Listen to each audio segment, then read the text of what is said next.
ladies, welcome back to episode 4. We're excited. We're finally jumping into Tamar. We have our Bibles out. If you want to get yours out, you can. You can find this story in Genesis 38. Yeah, exactly. And so we're excited. I think let's not waste any time, Stace. Yeah, let's dig start in. talking about Tammy.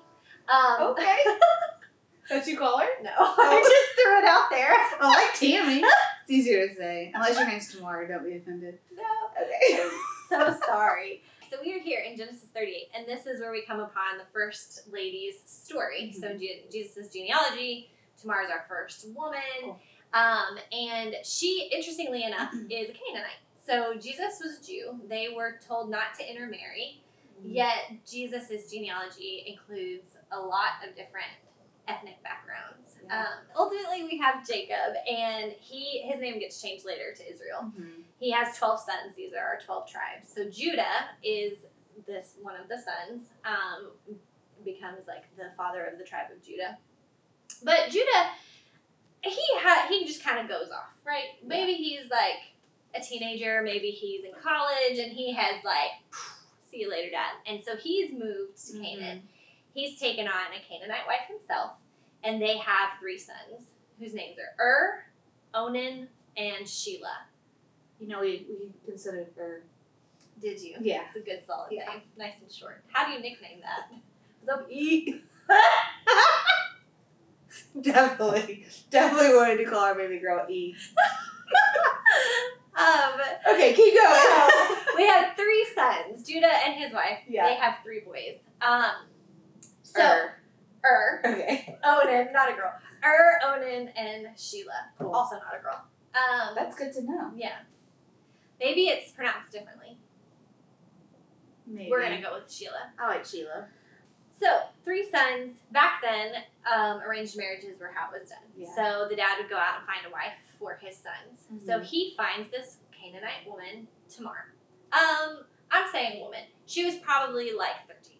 She was probably young. The marriages just happened very young. Yeah. It was like once you could start having babies, they wanted to get Married. you having babies. So, Judah goes out and he finds Tamar for his oldest son, Yeah. And all that we hear about with is that he was wicked in the sight of the Lord, and the Lord killed him. Oh, wow. That's what happened. It's Doomsday. It got real quick. Yeah. So, What happened to Tamar? ergo, they didn't have a baby. Yeah. And this was like a big deal. Like that was like the role of women was to have a baby. Mm-hmm. So now Tamar is left widowed, but they had this thing way back then called the Levirate marriage. And this gave permission if your husband died and didn't leave you with a child, then you could be given to that man's brother. Gotcha. Okay. This was, like, talking about cultural norms, this was just normal for them. Cool. So, had a younger brother, Onan. So when you're picking out your husband, you needed to make sure the brother The brother was a stand-up guy. just in case. But it wasn't up to her, because unfortunately Onan was not he was not Onan. He was not a stand-up guy. She could be loved with Sheila. Sorry. This is too much. I've never laughed so hard in a Bible study. That's good. It's relatable, right? Like the Bible I don't know if it's relatable yet, but it's fun. So Tamar doesn't have a baby with She should have been passed on to Onan. She gets passed on to Onan. Oh, yes. she does? Yes. Okay. So she marries Onan at this point. Mm-hmm. Now, we gave Tamar the label of the abused because what happens between them is basically he could totally get her pregnant, and he chooses not to. Wow. So he's basically stripping her of that right. Wow. She has landed in this marriage. She was chosen. She probably had no say in the matter when Judah picked her for Yeah. She really had no say in the matter when she got passed to Onan. Yeah. And now she is not being allowed to Have get a pregnant baby. and have a baby. Wow. So guess what happens?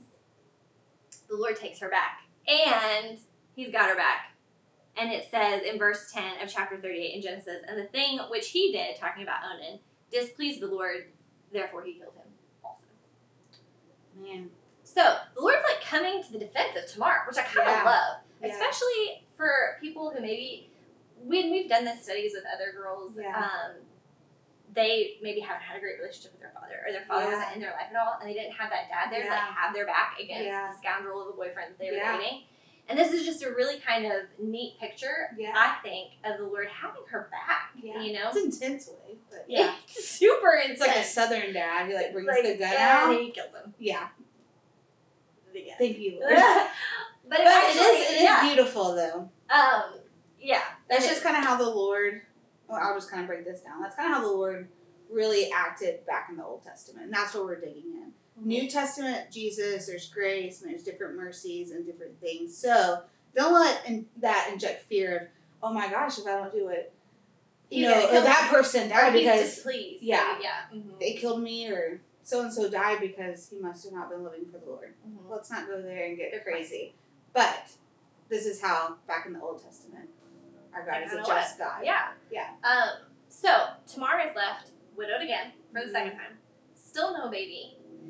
Wow. Judah has a third son named Shelah, and he doesn't give him to Tamar because he's pretty much like, what is going on with you? Why have I lost Judah is in charge of this. Judah, the father, is the one that's and Judah's like, He's like, I don't know what has happened. I need my sons. But the last two times you've married my boys, they end up dead. Yeah. So I'm not giving you Shelah. What's Tamar cooking? Yeah, right. So what he does is he quote unquote promises Shelah to Tamar. He says he's too young, and when he comes of age, then he will let Tamar marry him. So then he sends Tamar back to her family. Wow. In their time, such a time of feeling rejected. Yes, we can pick that up in the story, but when you really understand what that must have felt like for her to have to walk back to her father's home, you have to remember she was selected to marry the oldest son, and her dad probably got something in exchange for that. Yeah.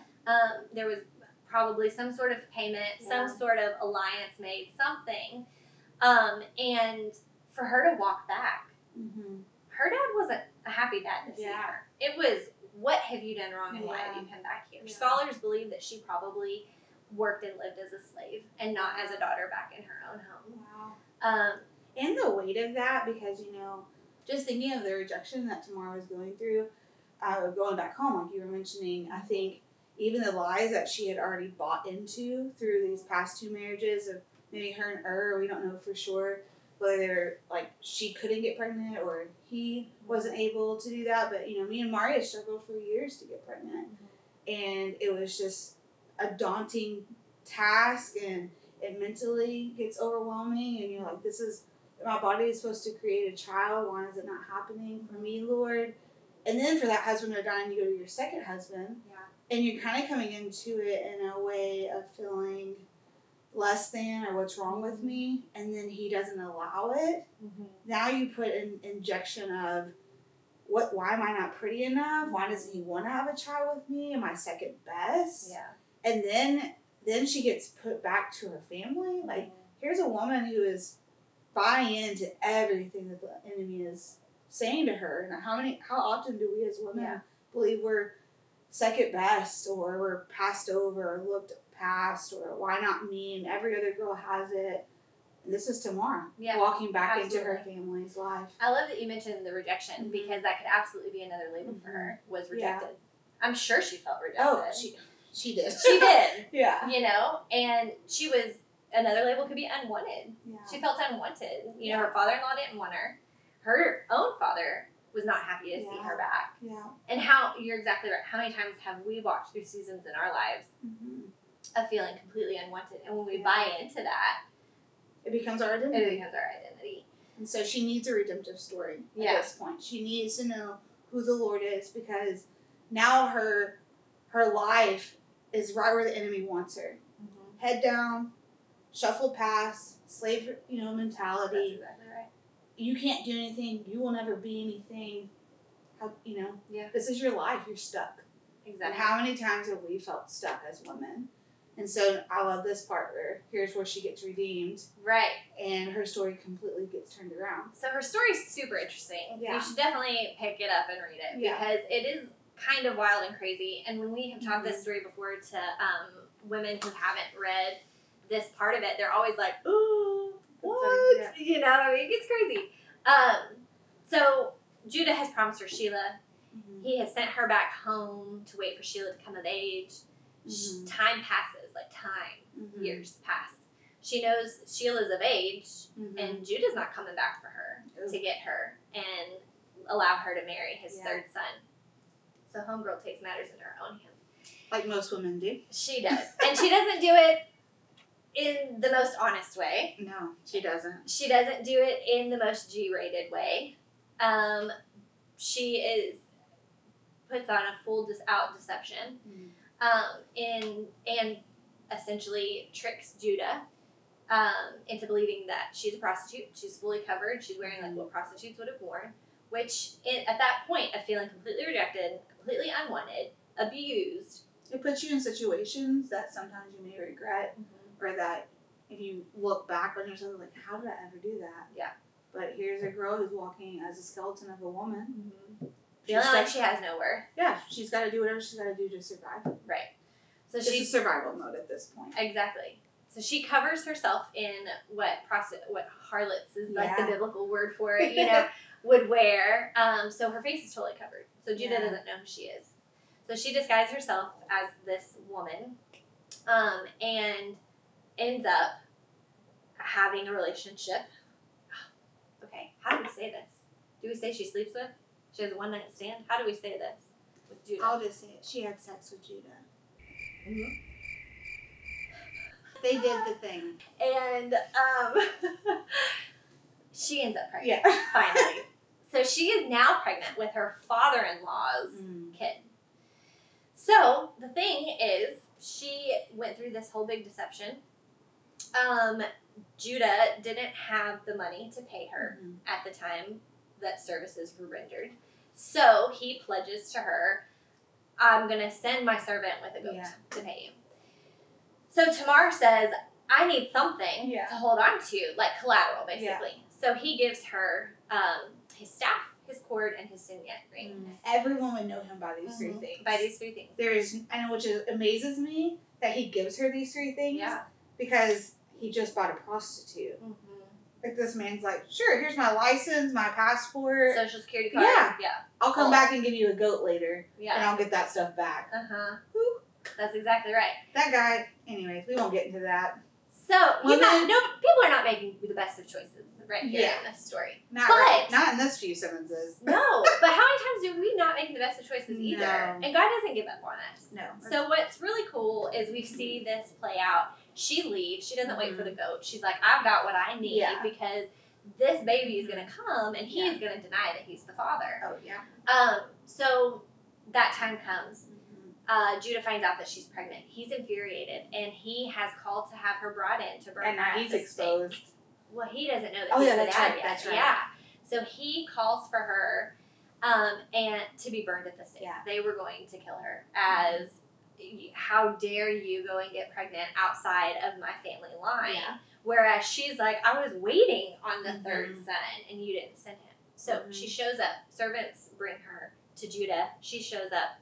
And here she has the cord, the signet ring, and the staff, which everybody knows belong to Judah. Yeah. And she shows them to him, and he has this moment of repentance, of holy moly, what have I done? In that moment, so much of his sin is exposed. The layers of it, the dishonesty, the fooling around, all these different things are exposed. Spoiler alert, they don't kill her. She has the baby, and it turns out she has twins. Yeah. She has 2 boys, which we'll see play out later into our next story when we run into Rahab and then into Ruth. Yeah. These boys get brought back up again, and all the way into Jesus' genealogy. So it's just it's an unbelievable story of really unfortunate circumstances and how she had evidence that literally saved her life. Yeah. Had she not had those 3 pieces, she would have died. Yeah. And those babies would not have been born. We have also been given death-defying evidence in Christ. I love just in this story because so often we think redemption, and when our sin gets unraveled, we feel exposed. Right. And it can be a terrifying thing. It can feel super vulnerable. But I love how the Lord untangles us to give promise. Yeah. And I love how she had twins because he redeemed back the first time she couldn't have a child and the second time she couldn't have a child. He knew that she was supposed to have a child in both of those. Mm-hmm. And so she didn't lack anything. So good. She was given the two promises, the two things that were promised to her, that was told to her. The Lord was like, even in the midst of doing it in a very sinful way, he still brought back redemption and said, here's two things you never lacked. So good. That's what our God does for us. Yeah. And so that's Tamar.